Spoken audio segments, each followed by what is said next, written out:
So you'll be... Absolutely. I assume it's a game you can play through multiple times, make different choices, see how the story branches out each time. Absolutely. There's hours of different variations. So this, just to set this up, this scene, the apes are coming down into the valley. They're starving. They're on the point of starvation, and they come across a human encampment. And it basically, the father of the clan leader is saying, no, don't confront the human beings. It will only bring about our destruction. And these three brothers are going down, and they all have their different opinions. And as I say, you're playing as Bryn. And all of this is motion captured? This is all purely performance captured, yeah. I mean, and was shot in the Imaginarium Studios. So obviously you can then choose. You know, do you agree with Toller, who's more of an aggressor? He wants to go down, and then, or you can choose not to get involved. Well, let's say you were right, Toller, so we're going to follow Toller. Do the more exciting choice. Exactly, let's do that.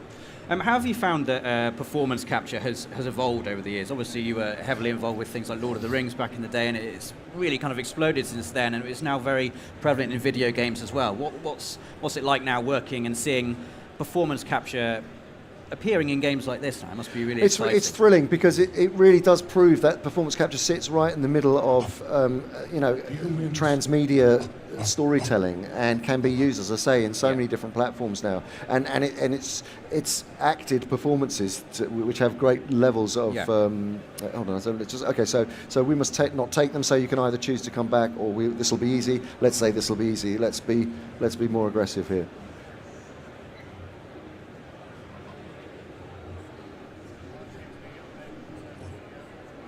And did you direct the performance capture for this game? No. We're the producers. So the Imaginarium Studios, the Imaginarium rather, produced it, and the Imaginarium Studios carried out the performance capture, and the Imaginati are the publishers, and the director came along with them. Right. So we'll bully Juno and tell him to shut up, because we want to get down there. And it's quite telling that you call it performance capture as well, not just motion capture, because I guess you've got the whole face is being captured now, rather than just the body as well. Exactly. So let's reassure him. Juno, trust me. Come on. Let's get down there.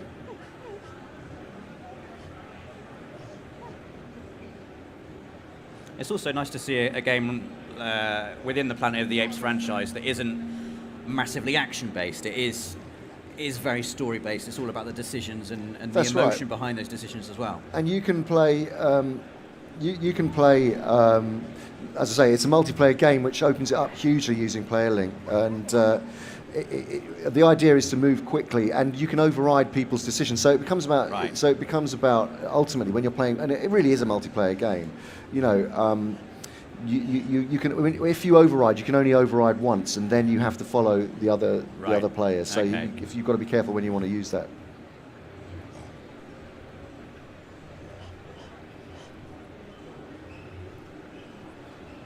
Let's deal with the humans. We're doing a very aggressive. We're going straight for it here.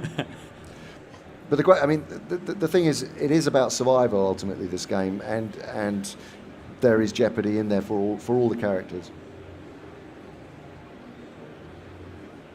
And is there like a game over state, for instance? Can you make the wrong decision and then have your characters die, or will the story accommodate those kind of decisions? The story does accommodate them.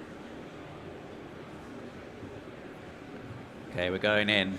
I mean, it is a very moody kind of, immersive game, which kind of does require an environment that's going to support that. So this isn't perhaps the best one for this, but it really is. It's about tension building as well. Yeah. It really does get quite tense as you're going through it. And as I say, you can actually play this completely from the perspective of human beings. So you could be playing as the humans in this scene. Absolutely. Right. And when you've got 4 players playing together, you said you could override decisions. Do you all have to agree on a certain course of action before the story can move forward? Sorry, hold on a sec. Hold X. There we go. Oh, shoot.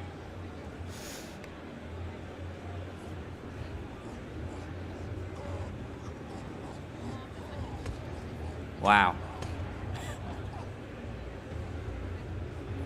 Do we want to stop? No, we don't. We don't want to stop.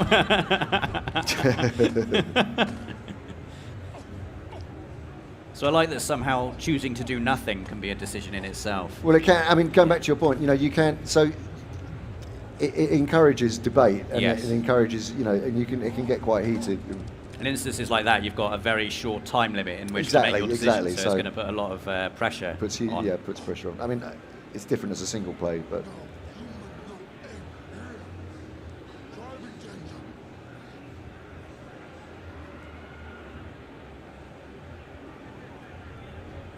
Okay, so let's accuse Toller. Let's see what's going on here.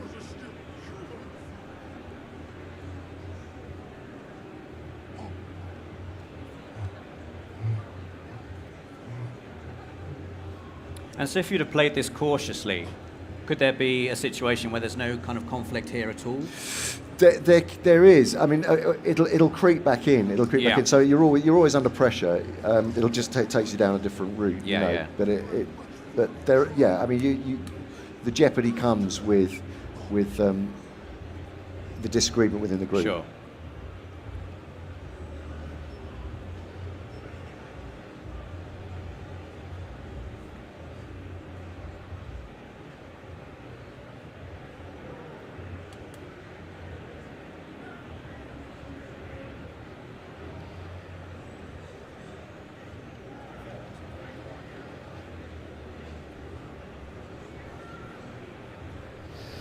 There you go. Oh, there we go. So have we reached the end of our demo now, or? So